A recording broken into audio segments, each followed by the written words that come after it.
اعوذ باللہ من الشیطان الرجیم بسم اللہ الرحمن الرحیم۔ حضرت سلطان العارفین برہان الواصلین حضرت سلطان باہو رحمۃ اللہ علیہ کے ایک شعر کی تشریح کرتے ہیں، جس میں آپ فرماتے ہیں: عاشق ہوویں تے عشق کماویں، دل رکھیں وانگ پہاڑا ہوں، لکھ لکھ بدیاں ہزار علامیں، کر جاویں باغ بہارا ہوں، منصور جے چکسولی دتے جڑے واقف کل اسرارا ہوں، سجدیوں سر نہ چاہیے باہو، پاویں کافر کین ہزارا ہوں۔ حضرت سلطان العارفین برہان الواصلین یہاں پہ عشق، عاشق اور معشوق ان تینوں پر گفتگو کر رہے ہیں۔ اب فرماتے ہیں کہ عاشق ہوویں تے عشق کماویں، عاشق ہوویں تا عشق کماویں، دل رکھیں وانگ پہاڑا ہو۔ سب سے پہلے ہم لفظ عشق کی تشریح کرتے ہیں۔ لفظ عشق کیا ہے؟ عشق کو سمجھنے کی کوشش کرتے ہیں۔ عشق کماون، کیا عشق کمایا جاتا ہے؟ عشق حاصل کیا جاتا ہے؟ عموماً ہم نے تو سنا ہے کہ عشق ہو جاتا ہے، بندے کو پتہ نہیں چلتا عشق ہو جاتا ہے۔ اچھا، کیا عشق ہو جاتا ہے؟ انسان کے اختیار میں عشق نہیں ہے، انسان کے اختیار میں ہے۔ تو آپ تو یہ فرما رہے ہیں عاشق ہوویں تا عشق کماویں، دل رکھیں وانگ پہاڑا ہو، کہ عشق کمایا جا سکتا ہے۔ یہاں پر آپ عشق کے کمانے کی بات، عشق حاصل کیا جا سکتا ہے۔ آپ خود سلیکٹ کر سکتے ہیں عشق کو، میں نے کس سے عشق کرنا ہے۔ ایک بات میری یاد رکھیے گا، اللہ رب العزت نے ہماری ان آنکھوں کا تعلق ہمارے قلب کے ساتھ رکھا ہے، اور ہماری زبان کا تعلق ہمارے ذہن کے ساتھ رکھا ہے۔ جو ہم اپنے منہ کے ساتھ پڑھیں گے وہ ہمارے دماغ میں سیو ہوتا چلا جائے گا، اور جو ہم آنکھوں سے دیکھیں گے وہ ہمارے قلب میں اترتا چلا جائے گا۔ اور تعلق محبت ہمیشہ شروع ہی آنکھ سے ہوتا ہے، اس کا تعلق، محبت کا تعلق اور عشق کا تعلق کی ابتدا ہی نظر سے ہوتی ہے۔ تو اب میں آپ کو سمجھانا یہ چاہتا ہوں کہ عشق کو، پہلے عشق ایک جذبہ ہے، عشق ایک جذبہ ہے، عشق ایک احساس ہے، عشق ایک طاقت ہے جو آپ کو کسی ایک سمت کی طرف لگا دیتی ہے۔ اس کی کوئی چیز آپ کو اچھی لگنے لگتی ہے، اور باقی معافیہ تمام چیزیں آپ اس سے الگ کر دیتے ہیں اور اس کی طرف اپنی توجہ کو مرکوز کر دیتے ہیں۔ پھر آپ کو کوئی چیز اس سے زیادہ حسین نظر آئے، اس سے زیادہ دل جبی نظر آئے، اس سے زیادہ صفت والی نظر آئے، تو آپ نظر اٹھا کر دوسری طرف نہیں پاتے، کیونکہ آپ کا قلب، آپ کا دل اس کی طرف جم چکا ہوتا ہے۔ نظر اور قلب کا کسی ایک نقطے پر جم جانا عشق کہلاتا ہے۔ نظر اور قلب کا کسی ایک چیز کی طرف جم جانا وہ عشق کہلاتا ہے۔ یاد رکھیے گا، کائنات میں اللہ رب العزت نے انسان کے وجود میں جو سب سے بڑی طاقت رکھی ہے وہ ہے عشق، اور یہ کائنات پوری مارز وجود میں کس کے لیے آئی ہے؟ عشق کے لیے۔ اِنَّ اراد شیئن، اللہ رب العزت فرماتا ہے اِنَّ اراد شیئن، اس نے ارادہ کیا، شیئن چیزوں کا، اس نے ارادہ کیا چیزوں کا، لہو کن فیکون، اور کہہ دیا ہو جا تو وہ ہو گیا۔ اور کیوں کہا ہو جا؟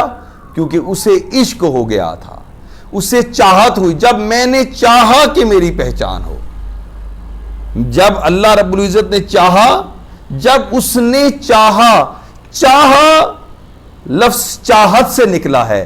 جب آپ کو کسی سے چاہت ہونے لگے اور اس چاہت کے پیچھے آپ قربانی دینا شروع کر دیں، تو چاہت محبت میں بدلے گی، محبت عشق میں بدلے گا، عشق دیوانگی میں بدلے گی، اور دیوانگی پاگل پن میں بدل جائے گی۔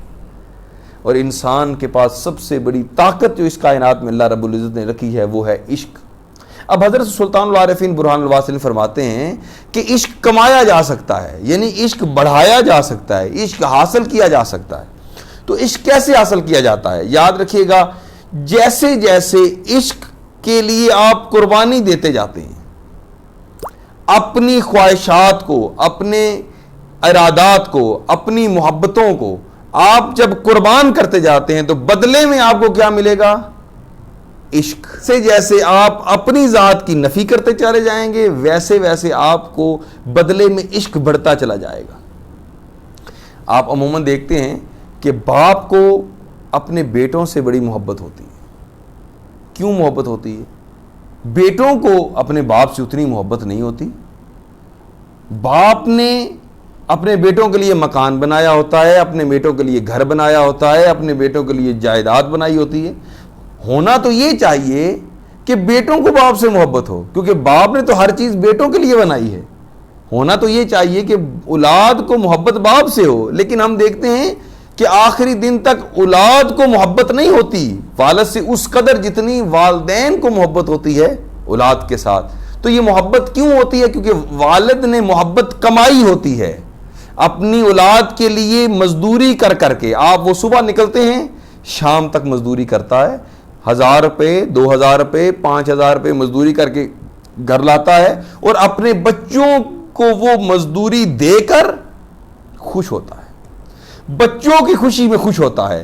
یعنی آہستہ آہستہ وہ دولت کو خرچ کر کے بدلے میں اولاد سے محبت خریدتا چلا جاتا ہے۔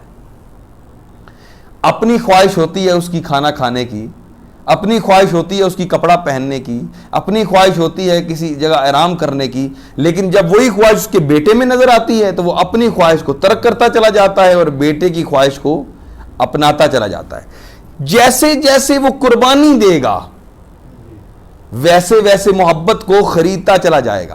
اور آسان کر کے کیا، عشق ایک بینک اکاؤنٹ ہے جو آپ کھلوا لیتے ہیں، اوپن کرتے ہیں، کس کے ساتھ؟ اپنی نظروں کے ساتھ، اپنی نگاہوں کے ساتھ۔ جب آپ کسی کو چاہ لیتے ہیں تو اس کے دل میں آپ بینک اکاؤنٹ کو اوپن کر دیتے ہیں۔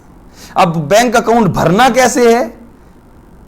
دنیا کا بینک اکاؤنٹ بھرا جاتا ہے پیسوں کے ساتھ، اس کا بینک اکاؤنٹ بھرا جاتا ہے قربانیوں کے ساتھ۔ اب جیسے جیسے دولت کی، مال کی، پیسے کی قربانی دیتے ہیں تو بدلے میں اس کے دل میں آپ کے لیے اور آپ کے دل میں اس کے لیے محبت پیدا ہوتی چلی جاتی ہے۔ وہ چاہتا ہے، آپ چاہتے ہیں کہ سوئیں، وہ کہتا ہے نہ سوؤں، وہ کہتا ہے اس کی چاہت ہے کہ نہ سویا جائے۔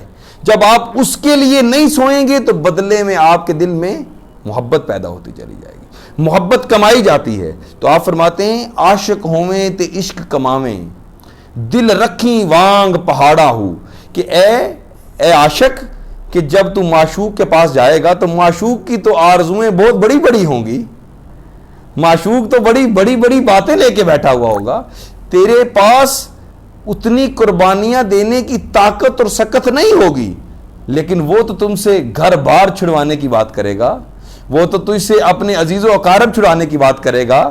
عشق مجاز کی بات کروں تو مجاز میں اگر لیلا اور مجنو کا سہارا لوں تو معشوق تو چاہے گا کہ عاشق میرے لیے گھر بار چھوڑ دے، عاشق میرے لیے اپنی عزت، اپنی شہرت، اپنا مقام، اپنا مرتبہ، اپنی دولت، اپنا پیسہ، رزق چھوڑ دے۔ تو آپ فرماتے ہیں ابھی تو یہ دنیا کی محبت ہے، تو دنیا کی محبت میں معشوق چاہتا ہے ہر چیز تجھ سے چھنوا لے اور بدلے میں خود محبت کرے، بدلے میں خود عشق کرے۔ اسی طرح ہے، فرمایا اگر تو عشق کرنا چاہتا ہے تو دل پہاڑ کی طرح بڑا رکھ، اتنا مضبوط رکھ کہ جب تو اپنے معشوق کے سامنے جائے تو جو چاہے وہ طلب کرے، تو بدلے میں اپنے ماتھے پر شکم آئے اور بغیر سوچے ہوئے اس کی بات کو تسلیم کر لے۔ بالکل اسی طرح عشق حقیقی کی بات بالکل اسی طرح ہے۔ اللہ بھی بندے سے اسی طرح چاہتا ہے۔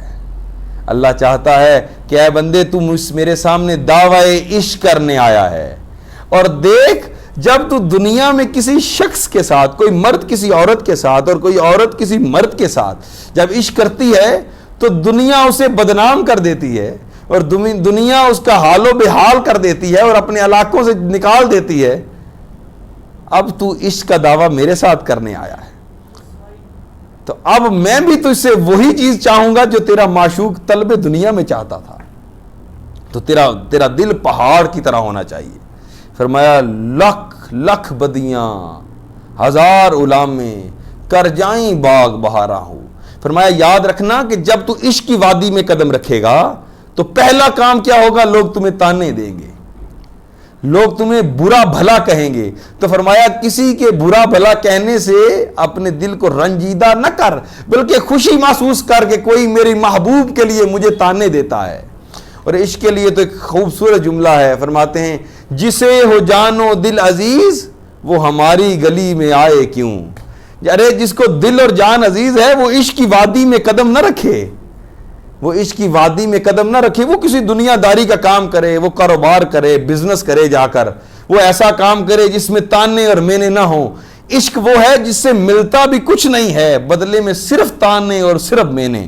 فرمایا لکھ لکھ بدیاں ہزار علامے کر جامی باغ بہارا ہوں، یعنی اگر کوئی تجھے تانا دے تو خوش ہو کہ کوئی میرے محبوب کا مجھے تانا دیتا ہے۔ ایک شخص اپنے محبوب کے لیے ساری رات سڑک پہ کھڑا رہتا ہے، تو کوئی کہتا ہے تو پاگل ہو گئے ہیں، وہ اپنے سڑک پہ کھلوتا ہے تو پاگل ہو گئے ہیں، تو خوش ہو کہ میں اپنے محبوب کے لیے کھڑا تھا اور کسی نے مجھے اس امر کا دانا دیا جو میں اس کے لیے کر رہا تھا۔ آگے فرماتے ہیں پھر کیا ہوگا جب تو اتنے تانے اور مینے برداشت کرتا جائے گا، تو پھر کیا ہوگا؟ منصور جے چک سولی دتے جڑے واقف کل اسرارا ہو، جیسے جیسے تیرے دل میں محبت بڑھتی چلی جائے گی تو اللہ جب بندے سے محبت کرے گا تو کیا کرے گا؟ اسے عرفان دیتا جائے گا، اسے حکمتیں کھولتا چلا جائے گا، اس کائنات کی حکمتیں اس کے دل میں اجاگر کرتا چلا جائے گا، وہ چلتا پھرتا کائنات کو اس کی حقیقت کو دیکھے گا۔ فرمایا کہ تیری زبان کھلے گی تو اس کائنات کی تقدیر کو بدل دوں گا۔ کون منصور حلاج؟ یہاں پہ آپ منصور حلاج کی آپ بات کرتے ہیں، وہ منصور حلاج کہ جنہوں نے جب بادشاہ کا بیٹا مر گیا، تو مختصراً یہ ہے کہ بادشاہ کا بیٹا مر گیا تو منصور حلاج نے کہا قم باذن اللہ، بادشاہ نے کہا اے منصور اگر یہ بچہ میرا زندہ نہ ہوا تو یہ تیرے سارے قبیلے والوں کو قتل کر دوں گا۔ تو منصور حلاج نے کہا مجھے اپنے قبیلے والوں سے بڑی محبت ہے، انہیں قتل نہ کر۔ تو بادشاہ نے کہا پھر ٹھیک ہے میرے بچے کو بچا دے۔ تو منصور حلاج نے کہا قم باذن اللہ، اٹھ اللہ کے حکم سے، تو بچہ نہیں اٹھا۔ پھر دوسری دفعہ قم باذن اللہ، اٹھو اللہ کے حکم سے، تو بچہ نہیں اٹھا۔ تو تیسری دفعہ منصور حلاج کو غصہ آیا، آنکھ کے اندر جلالیت آئی اور اس محبت کا دعویٰ لیا، یا اللہ محبت بھی تجھ سے کروں اور دنیا میں پھر رسوا بھی تیری وجہ سے ہو جاؤں۔ اب اس مزاج میں کہا قم باذنی، اٹھ میرے حکم سے۔ یہ کہا تو بچہ چیخ مار کے زندہ ہو گیا۔ تو وقت کے مفتی نے کہا منصور تو نے توحید کا انکار کر دیا ہے اور تو خود کو خدا کہہ بیٹھا ہے، یہ اختیار تو بس خدا نے اپنے پاس رکھا ہے کہ وہ مردوں کو زندہ کر لیتا ہے، تو نے جو مردے کو زندہ کیا ہے یہ خدا کا اختیار استعمال کیا اور تم نے اپنے آپ کو خدا کہا ہے۔ تو منصور حلاج کے جسم کو کھلڑی کو الٹا کر دیا گیا، انہیں قتل کر دیا گیا۔ تو فرماتے ہیں منصور جے چک سولی دیتے جڑے واقف کل اسرارا ہو، اسرار الہی اتنے جاوداں تھے وجود میں کہ ایک صرف منہ سے اتنا بولا کہ زندہ ہو جا اور وہ زندہ ہو گیا، اتنے اسرار چھپے ہوئے تھے۔ لیکن فرمایا عشق کی وادی میں تجھے یہ قربانی بھی دینی پڑے گی، وجود کو بھی قربان کر دیا جائے گا۔ فرمایا سجدیوں سرنا چاہیے یا حضرت باہو، پاویں کافر کین ہزاراں ہو۔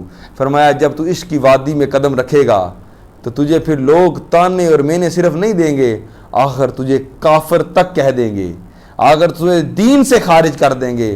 فرمایا لیکن جو سچا عاشق ہے وہ کہے گا مجھے نہ تمہارے دین کے سرٹیفکیٹ لینے کی ضرورت ہے، نہ تم سے دنیا کے سرٹیفکیٹ کی ضرورت ہے، بس میرا تعلق میرے محبوب کے ساتھ کافی ہے، محبوب میرے عشق کو پسند کر لے، وہ مجھے قبول کر لے، میں اسی میں راضی ہوں۔ فرمایا پھر وہ کسی دنیا کے شخص سے کسی چیز کی تعریف کا اور کسی چیز کی امیدوار نہیں ہوگا، وہ صرف خدائے رب العالمین سے ہی عشق کا دعوے دار ہوگا۔